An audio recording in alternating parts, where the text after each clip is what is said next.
So, in this video we will be demonstrating about the rib thoracic vertebra and how a typical rib joins with a typical thoracic vertebra.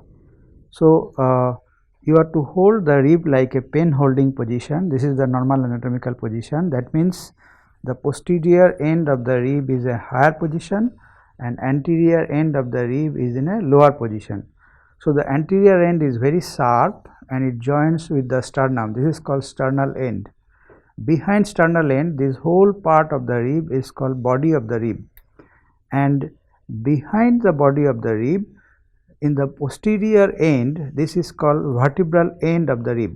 So, in the vertebral end there are two facets, one upper and one lower. These are called half facet or demi facet, and this is joining with two vertebra, and just distal to the vertebral end, this part is called neck, and after the neck finish you have got another facet, and this facet joins with the transverse process of thoracic vertebra.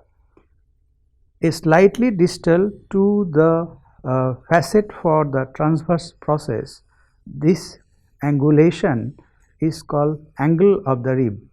So, you can call that the angle is slightly away from the anterior end, but more nearer to the neck, and this angulation is most commonly fractured. Suppose you are having an automobile accident and you have a rib fracture.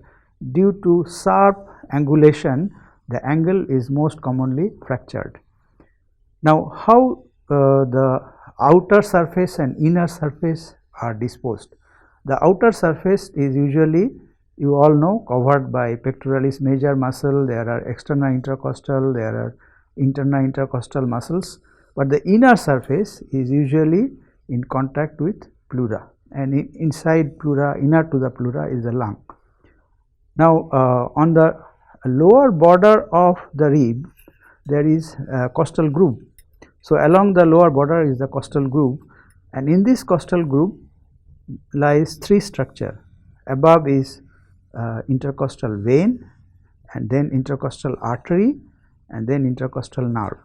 Usually we remember like the word VAN. So, intercostal vein, intercostal artery, and intercostal nerve. So, when you do any thoracentesis, piercing the intercostal space to take out pleural fluid, you should not actually put the needle near the costal groove, then it will damage this structure. Now, we will demonstrate how it articulates with the thoracic vertebra.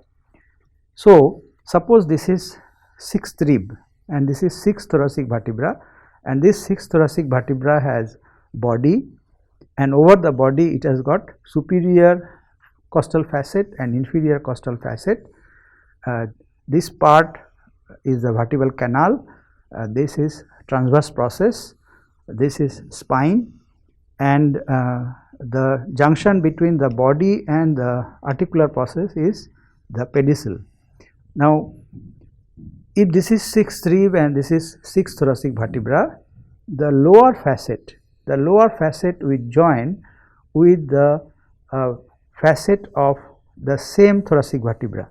So, in this case, sixth rib lower facet joins with the facet on the sixth thoracic vertebra, and this part, the upper facet, will join with the facet of fifth thoracic vertebra.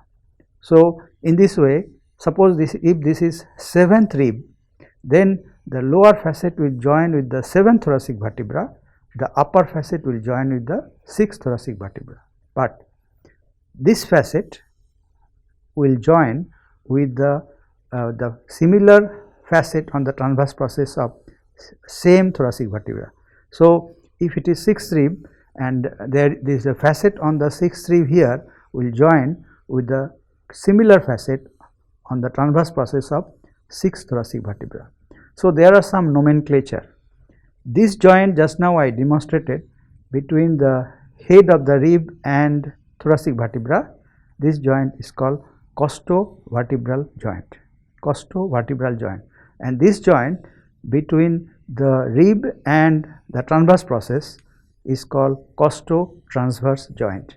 Now, whenever the rib move, the rib usually moves like two fashion. One is like this, that means the anterior end moves in front like this, and it increase actually the anteroposterior diameter. The movement here happen in the costovertebral and costotransverse joint. In another movement, the lateral border of the rib actually move upward, and this is called actually the bucket handle movement. So, pump handle movement and bucket handle movement, both movement actually happen in costovertebral and costotransverse joint, and thereby the inspiration can happen. So, to repeat again, inspiration involve movement of diaphragm. So, vertical diameter of the thoracic cavity is increased, lateral movement of the ribs, bucket handle movement, transverse diameter increased, anteroposterior movement of the wrist by the pump handle movement. So, anteroposterior diameter increased. In this way, rib plays a very important role in inspiration process.